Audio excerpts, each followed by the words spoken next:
Assalamualaikum warahmatullahi wabarakatuh. Bertemu kembali dengan saya Edwin Ramadan pada mata kuliah Analisis dan Desain Algoritma. Kali ini di pertemuan kedua. Pada pertemuan kedua ini kita akan membahas tentang kompleksitas algoritma. Kompleksitas algoritma ini kita bagi dua, ada part 1, ada part 2. Di part 1 ini kita akan membahas kompleksitas waktu.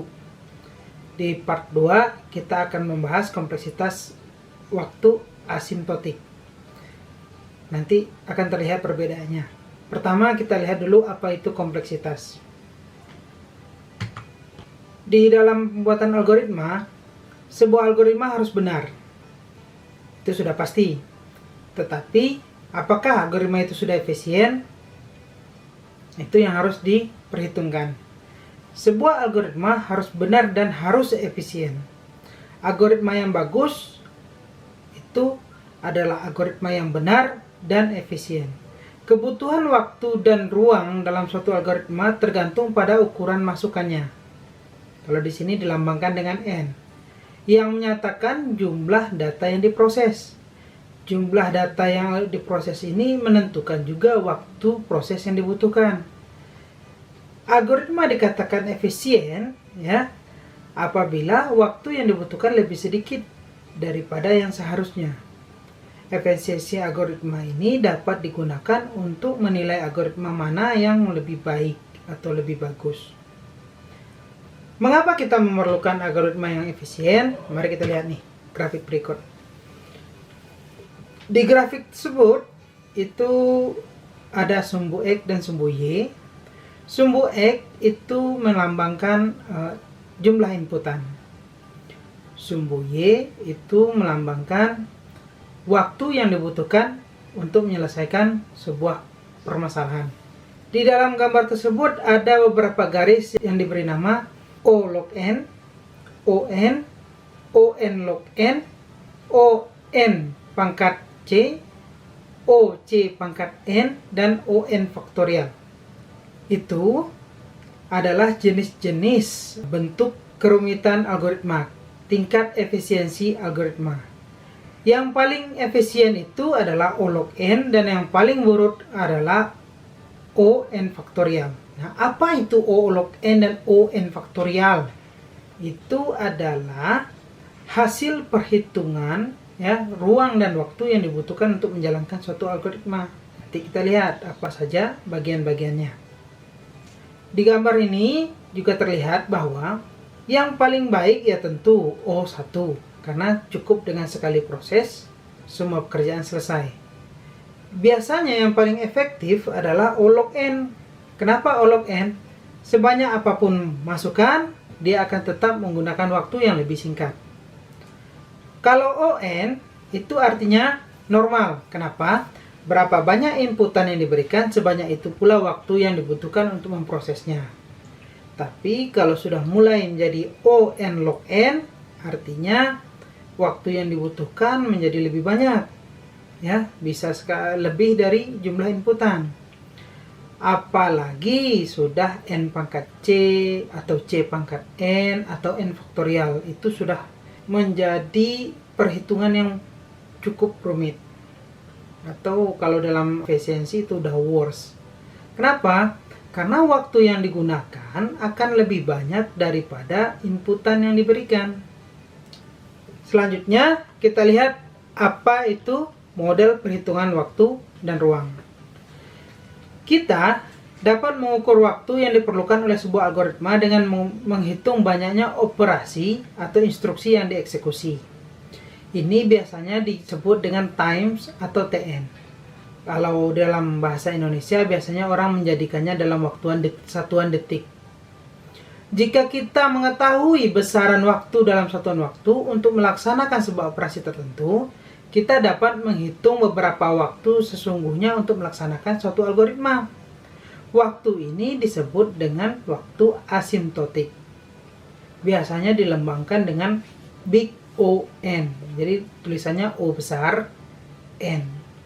Sebagai contoh nih, kita lihat algoritma berikut. Prosedur hitung rata-rata. Kalian sudah tahu kan cara menulis algoritma seperti yang dicontoh di dalam sini. Kita tuliskan dulu nama prosedurnya, hitung rata-rata sambil mengingat-ingat kembali ya. Kemudian kita tulis inputnya apa saja. Di sini inputnya kita gunakan array dengan tipe integer. Kemudian outputnya bilangan real, R.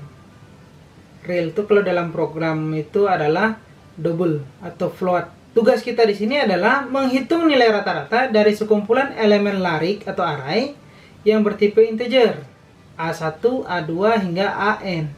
Nilai rata-rata akan disimpan dalam peubah R. Peubah ini variabel ya, dalam variabel R. Jadi masukan adalah array, keluaran adalah nilai R. Oke, kita masuk ke dalam algoritma. Sebelum algoritma tadi, kita tuliskan dulu deklarasi apa saja variabel yang kita butuhkan.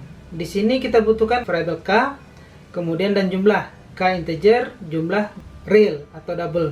Kemudian algoritmanya. Pertama kita set dulu jumlah sama dengan 0. Kemudian K sama dengan 1. Baru kita lakukan perulangan. Perulangan di sini sebagai contoh ya. K, selama K kecil sama dengan N, lakukan do.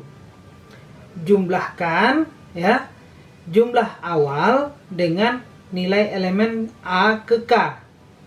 Artinya jumlah awal kan 0 tuh, ditambahkan dengan elemen K, elemen array A ke K. Begitu seterusnya hingga K tidak lagi kecil sama dengan N. Kemudian N while. Setelah K besar dari N kan while berhenti tuh. Maka kita lakukan perhitungan rata-rata. R diisi dengan jumlah dibagi dengan N. Nah, jumlah bagi dengan N ini adalah nilai rata-rata. Sekarang pertanyaannya, berapa banyak waktu proses yang dipakai untuk prosedur ini? Dari sini kita cek. Pertama, kita harus melihat dulu apakah ada operasi inisialisasi atau pengisian nilai. Kita lihat di situ ada jumlah diisi dengan 0 yang pertama. K diisi dengan 1. Kemudian jumlah diisi dengan jumlah ditambah AK. Kemudian K diisi dengan K tambah 1. Kemudian ada lagi nggak? R diisi dengan jumlah per N. Dengan kata lain di situ 1, 2, 3, 4. Ya. 1, 2, 3, 4, 5. Berarti di sini ada 5 macam operasi pengisian. Jumlahnya belum tentu sama. Ya. Kita lihat yang pertama, jumlah diisi dengan 0. Berapa kali dilakukan? Yaitu sebanyak 1. Ditulis 1 di sini. K diisi dengan 1. Berapa kali dilakukan? Sebanyak 1. Ini diisi juga 1 di sini. Kemudian masuk ke dalam while. Ada jumlah diisi dengan jumlah ditambah AK. Berapa kali dilakukan? Ini dilakukan sebanyak N kali. Maka kita tulis N di sini. Kenapa? Dia dilakukan sebanyak perulangan. Perulangannya dimulai dari 1 hingga ke N. Kemudian K diisi dengan K plus 1. Ini juga di dalam perulangan. Jadi dia juga sebanyak N kali. Kemudian ada R diisi dengan jumlah per N. Nah, jumlah per N ini diisi cuma 1 kali. Karena dia sudah di luar perulangan. Maka di sini plus 1. Kalau kita total, T1 yang pertama, 1 tambah 1 tambah N tambah N tambah 1. Artinya 3 ditambah 2N. Ini dia. Setelah inisialisasi, kita cek lagi. Apakah ada proses penjumlahan atau yang menggunakan operator? Kita cek di sini. Di sini yang menggunakan operator penjumlahan, selain operator penjumlahan ya, tambah, kurang, kali, bagi itu termasuk. Mod juga termasuk. Ya, yang ada persennya. Misalnya 8 mod 2, jawabannya 0. Itu mod itu termasuk operator. Apakah ada operasi atau operator yang digunakan? Di sini kebetulan ada operator penjumlahan. Jawabannya ada, yaitu jumlah tambah K dan K tambah 1. Dua-duanya ada di dalam perulangan. Yang kita tahu tadi bahwa perulangannya dilakukan sebanyak 10 kali. Artinya, untuk proses penjumlahan itu dilakukan sebanyak N ditambah N. 1 N-nya untuk jumlah, 1 N-nya untuk K. Selanjutnya, apakah ada lagi operasi lain, yaitu operasi pembagian. Operasi pembagian di sini ada jumlah per N. Berapa kali? 1 kali. Jadi di sini sudah dapat nih, ada 3 tambah 2N, ada 2N, ada 1. Jadi untuk sementara perhitungan tanpa pembanding di sini ya, atau sekedar inisialisasi dan proses operasi, itu memiliki T sebanyak T1 tambah T2 tambah T3. T1 3 tambah 2N ya, T2 2N, T3 1. Prosedur ini kan bisa dipanggil sekian kali, tidak hanya 1 kali kan? Maka ditambahkan di sini ada konstanta. Konstanta A, konstanta B, konstanta C. Untuk sekarang kita anggap aja dulu dia panggil sekali. Maka kalau dia dipanggil 1 kali, A sama dengan B sama dengan C-nya 1. Jadi kalau di sini 3 tambah 2N tambah 2N tambah C. Artinya 3 ini kan 1 di belakang nih. Berarti 4 ditambah 4N. Ya. Ini hasil untuk sementara hitung waktu relata kalau dia dipanggil 1 kali. Di sini paham? Model pengukuran waktu atau ruang secara abstrak harus independen dan dipertimbangkan ya, bebas dari pertimbangan mesin dan compiler apapun. Besaran yang dipakai untuk menerangkan model abstrak pengukuran waktu dan ruang ini adalah kompleksitas algoritma. Itu yang kita coba barusan. Ada 2 macam kompleksitas algoritma. Yang pertama untuk waktu yang tadi, yang kedua untuk ruang. Untuk kompleksitas ruang itu kita bahas di dalam struktur data, di mana setiap penggunaan ruang dan memori, pemesanan ruang, pemesanan alamat, pemesanan tempat di dalam memori itu dibahas dalam abstrak data type. Sehingga untuk pembahasan yang kompleksitas ruang akan kita skip. Di dalam mata kuliah algoritma dan analisis ini, di dalam analisis dan desain algoritma ini, kita akan lebih memperdalam tentang kompleksitas waktu. Mari kita lebih dalami tentang kompleksitas waktu ya. Kompleksitas waktu. Dalam praktek, ya pada umumnya kompleksitas waktu dihitung hanya berdasarkan jumlah operasi abstrak yang mendasari suatu algoritma. Tidak perlu menghitung keseluruhan.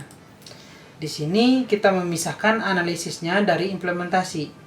Seperti pada algoritma yang tadi, yaitu menghitung rata-rata, operasi yang mendasar pada algoritma adalah operasi penjumlahan elemen-elemen, di mana jumlah sama diisi dengan jumlah ditambah elemen K dilakukan sebanyak N kali. Maka secara cepat, untuk menghitung kompleksitas waktu rata-rata, Tn, itu dilambangkan kompleksitas waktu, itu sebanyak N. Ini sekedar untuk analisis. Tapi kalau ditanya tentang kompleksitas waktu secara rinci, maka kita harus menghitung seperti yang kita lakukan sebelumnya. Mulai dari inisialisasi, operator, dan terakhir perbandingan. Selanjutnya kita lihat contoh berikut. Ada kompleksitas waktu untuk prosedur cari elemen terbesar di dalam array n elemen. Bagaimana cara ngitungnya? Kita lihat dulu algoritmanya. Di sini ada prosedur cari elemen terbesar. Inputnya di sini adalah A1, A2 hingga AN bertipe integer. Itu adalah array. Kemudian outputnya di sini max bertipe integer yang akan diisi dengan nilai terbesar nanti. Tugasnya adalah mencari nilai terbesar dari sekumpulan elemen ilarik integer A1, A2 hingga Hn. Elemen terbesar akan disimpan dalam max. Masukkan array A, keluaran max. Itu nilai terbesar. Di sini kita butuh mendeklarasikan satu variabel yaitu K yang digunakan untuk menelusuri array. Baik, kita lihat algoritmanya. Pertama, max kita isi dulu dengan array yang pertama. Ya, agar lebih mudah perhitungannya. Kita isi dulu dengan array yang pertama. Kemudian, karena max sudah diisi dengan array yang pertama, K tidak lagi mulai dari 1. Tapi K mulai dari 2. Baru kita lakukan perulangan. Selama K kecil sama dengan N, maka lakukan. Ya. Perbandingan if AK besar dari max, artinya AK besar dari elemen pertama tadi, maka lakukan max diisi dengan AK. Jadi jika AK lebih besar dari nilai max, maka maxnya diganti dengan AK tadi. AK ini elemen yang sedang diperiksa. Jika tidak, abaikan, K-nya yang dinaikkan. Jika tidak lebih besar, max tetap A1. Jika lebih besar, maka max diganti dengan A2. Baru K-nya dinaikkan plus 1. Kalau misalnya max-nya diganti, maka sekarang yang dibandingkan adalah AK yang kedua. Tapi kalau tidak, tetap A1. Begitu seterusnya hingga ditemukan yang paling besar. Kalau nilainya tersebut tidak berubah, maka A1 tetap mengisi max. Jika nilainya berubah, maka max akan diisi oleh nilai yang paling besar dari yang keseluruhan array tersebut. Baru di sini N ditutup. Tinggal kita menampilkan max atau mengembalikan nilai max. Dari sini, secara cepat kita bisa menghitung. Kompleksitas waktu algoritma dihitung berdasarkan jumlah operasi perbandingan. Ya, yang dihitung A1 max. A1 apakah lebih besar dari max. Ada berapa kali ini? Sebanyak N kurang 1. Kenapa N kurang 1? Karena elemen yang pertama sudah diinsertkan dahulu ke dalam max. Jadi dia tidak perlu dibandingkan dengan dirinya lagi. Yang dibandingkan adalah elemen kedua dengan yang pertama. Kompleksitas waktu untuk cari elemen terbesar jadinya N kurang 1. Karena elemen pertama tidak dibandingkan. Oke, sampai sini paham ya? Dalam kompleksitas waktu ini ada beberapa macam. Ada yang terbaik, ada yang terburuk, ada yang rata-rata. Kita lihat apa yang terbaik. Di yang terbaik yaitu kompleksitas waktu dengan waktu yang minimum. Yang terburuk kompleksitas waktu adalah dengan waktu yang maksimum. Sementara untuk rata-ratanya, yaitu kompleksitas waktu secara normal yang dibutuhkan. Jadi ada T-min, T-max, dan average. T-min dikenal dengan best case, T-max dikenal dengan worst case, dan T-average dikenal dengan kasus rata-rata. Di dalam sequential search kita tadi, elemen terbesar, di sini kasus terbaiknya atau T-min-nya sama dengan T-max-nya. Kenapa?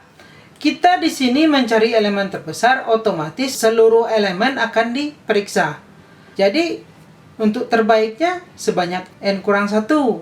Kasus terburuknya N kurang 1 juga. Maka, di dalam kasus pencarian elemen terbesar, nilai terbaik dengan nilai terburuk itu sama.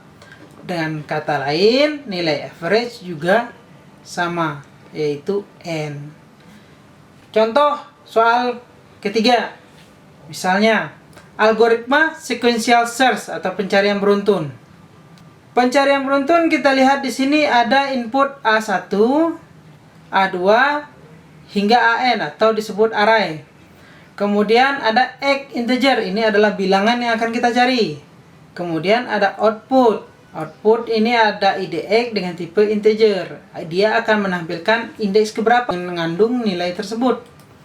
Pertama kita deklarasikan dulu apa yang kita butuhkan. Pertama K itu bertipe integer. Ini untuk variabel kita menelusuri array.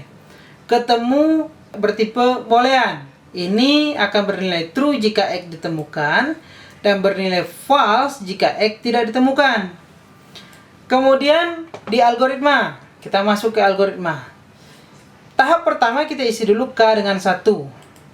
ketemu dengan false. Artinya kita mulai dari indeks pertama, ketemunya kita set dulu belum ketemu, arti false ya. False itu kan salah, artinya tidak ketemu. Jadi kita lakukan perulangan. While K kecil sama dengan N, ya, selama K belum mencapai N maksimal dan belum ketemu, maka lakukan. Jika AK sama dengan X, dan ketemu diisi dengan true.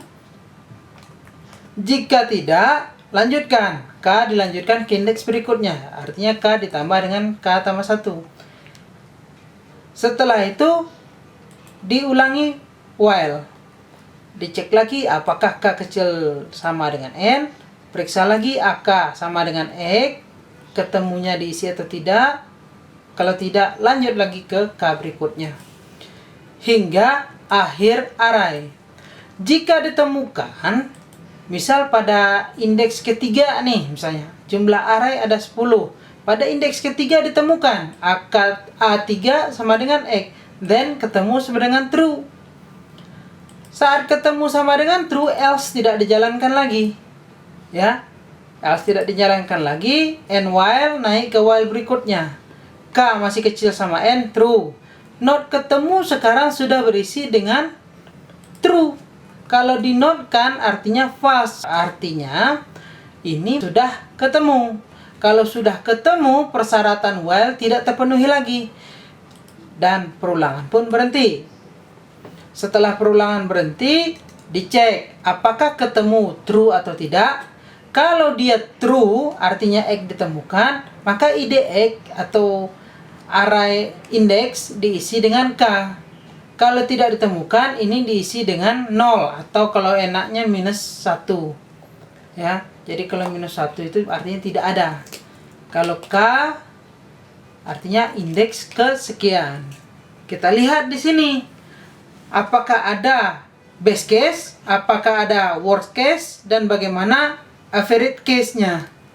Worst case pada sequential search ini terjadi apabila nilai X itu berada pada elemen terakhir atau X sama sekali tidak ditemukan. Dengan kata lain, kalau dia di elemen terakhir, maka kita perlu melakukan pencarian dari awal hingga akhir. Sedangkan jika tidak ditemukan, juga melakukan pencarian dari awal hingga akhir. Jadi kalau worst case-nya, proses pencarian dilakukan sebanyak N kali. Sedangkan kasus terbaik apa? Kasus terbaik apabila elemennya atau X-nya ketemu di elemen pertama. Jadi cukup satu kali jalan, beres. Kalau misalnya kasus yang lain, itu sudah diantara dari best case dan worst case. Bagaimana perhitungannya? Kita lihat nih berikutnya. Kita lihat jumlah operasi perbandingan elemen. Kasus terbaik terjadi apabila A yang pertama, elemen array yang pertama sama dengan X. Artinya perulangan cuma cukup dilakukan satu kali. T-nya atau kompleksitas waktunya sama dengan 1.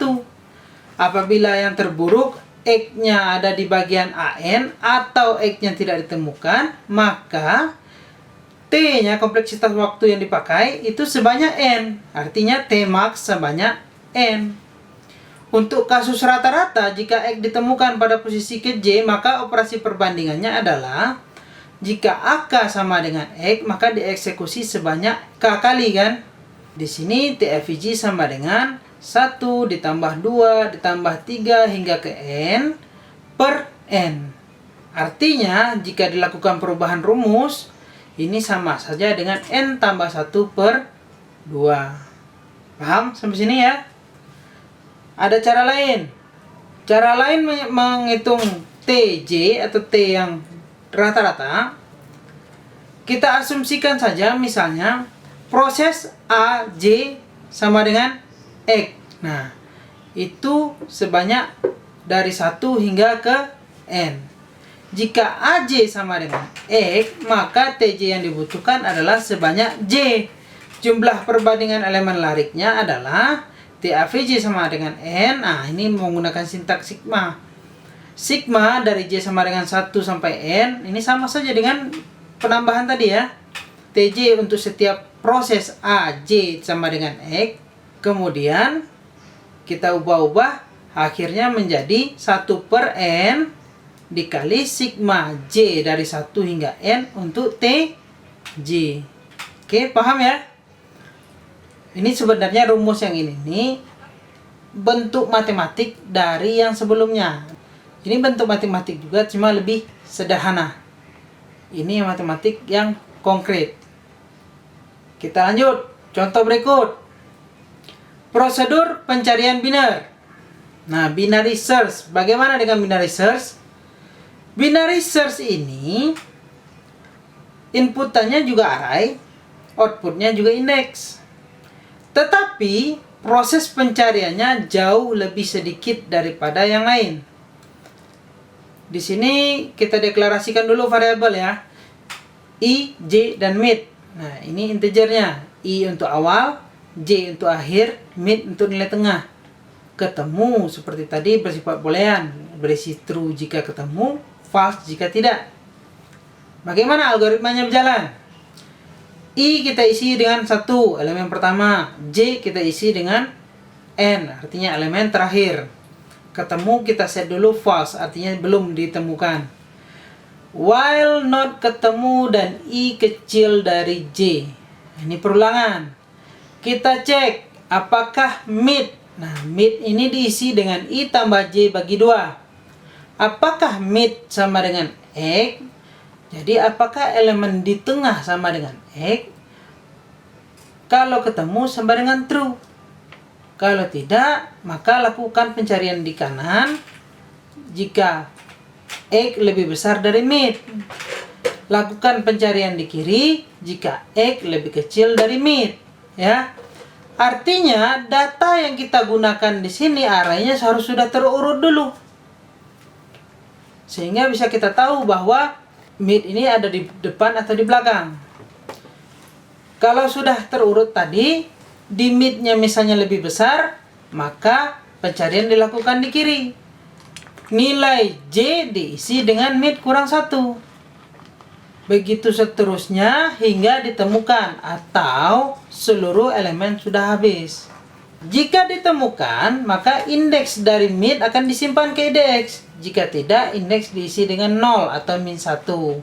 Dari algoritma ini dapat kita lihat, saat pertama sekali proses dilakukan, perulangan dilakukan, nilai I dan J itu awal dan akhir dilakukan pembagian 2. Jadi I ditambah J bagi 2, artinya di mid. Kemudian dari mid dibandingkan apakah lebih besar atau lebih kecil. Kalau lebih besar, lakukan cari di kanan. Kalau lebih kecil, lakukan cari di kiri. Artinya kalau salah satu terjadi, misalnya mau cari di kiri atau di kanan, misal kiri, kita akan melanjutkan cari di kiri. Seluruh elemen dari mid ke belakang itu diabaikan. Tidak perlu dicari lagi. Artinya, jumlah proses berikutnya itu lebih sedikit membernya. Dari yang setengah itu tadi, dibagi lagi 2. Mid lagi dibikin 2. Mid yang di tengah ini cek lagi apa lebih besar apa lebih kecil. Kalau lebih besar bagian kanannya, lebih kecil bagian kirinya. Dengan kata lain, setengah dari proses itu juga akan dibuang. Jadi berapapun banyak datanya, prosesnya akan lalu membuang setengah set dari elemen tersebut. Kalau setengah set sudah dibuang, berikutnya lebih kecil, lebih kecil, lebih kecil, lebih kecil lagi.